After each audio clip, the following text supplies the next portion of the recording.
The first thing I think that's very important to understand is that property is a concept.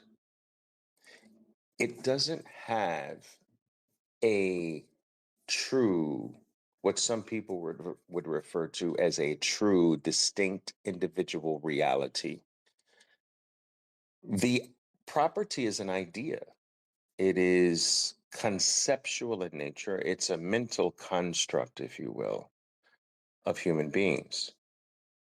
Um, in a very real sense, property doesn't really exist. Now, I don't want to wax too philosophical on this because that takes us in down a totally different rabbit hole. And these are rabbit holes that have fascinated me for a very long time, but perhaps they don't fit here with what we're going to talk about here today. But it's important to understand that it is a mental construct, that property doesn't really exist. It is a mental creation by human beings. Now,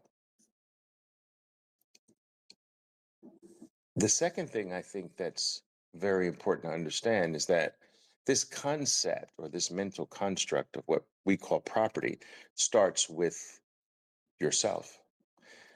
You see, the first form or the first idea of property comes into existence with oneself. We are born with a body and a being, and that being or that body um, has an existence or a life. And for periods during the human experience, that body or that being did not have property rights. That body or that being that lived supposedly inside of the body, and I do use those words purposefully, supposedly, that being that lived inside of the body, and it doesn't, but that's how most people understand it, did not belong to the individual. That your body or in the being that your body possessed were typically belonged to something else, to someone else, or to a clan or a group or a government or um, what have you. Uh, in the realm where the vast majority of human beings were basically slaves and lived under the direction and the domain of others, their bodies were not theirs. And the beings that possessed those bodies were not theirs. There was a movement in the human experience that began to grow in popularity, to grow in force and power. This movement was the movement of the individual. And this movement of going from a clan or a group or a slave based system to an individual rights system and this individual movement brought about a newer co- version of the concept of property. So property um, was largely, the concept of property was largely reserved for the privileged few because there were no individual rights. And devoid of individual rights, the property of the individual, even at the point of birth, belonged to a very small group of elites. This new movement that emerged called for lack of a better phrase, the individual rights movement brought about a wider or a more expansive concept of property. And this wider, more expansive idea of property extended to individual rights. I have a body, and that body has rights. I have a being. I have existence. My existence deserves or has certain rights. My body has certain rights. And this movement into this broader, more expansive idea of the individual, which in itself is conceptual as well. This new concept of the individual having an existence, and this existence of the individual having property rights because this individual has a body, started from there.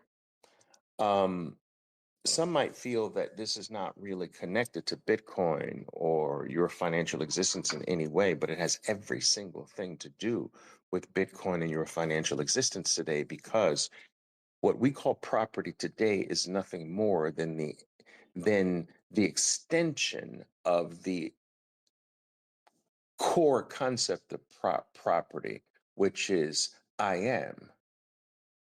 And this concept that I exist, I am an individual, has created the further extension of the idea of property, where if I am, then what I have is an extension of I am, or who I am, or what I am, and that should be bestowed with the same rights that I have. And so I want you to see where I'm going with this, where the concept of property grows larger and larger from a central point of the individual. And so first, it's my body is my property. And then, well, wait a minute. Now my body has a farm. My body lives on a farm. Well, my farm is my property. And on this farm, my farm has cows, and my cows are my property.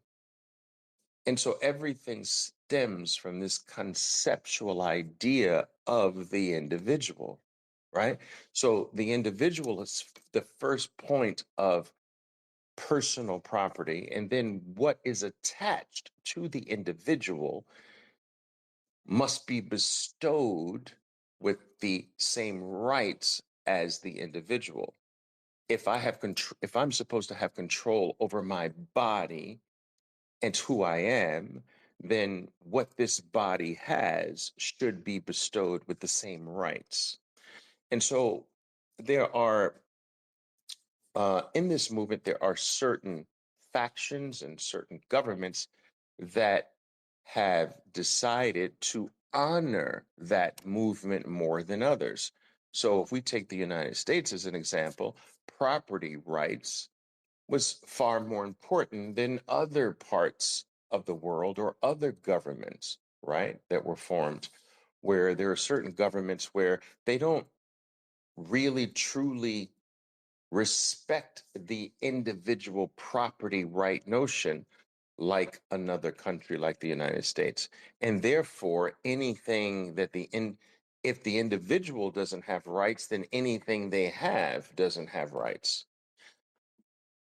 The United States really is somewhat unique in this way, where they went further from a historical point of view than any other organized group of people ever in the history of humanity.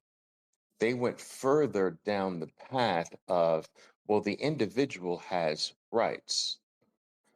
And therefore, what the individual has or possesses, those things are bestowed with the same rights.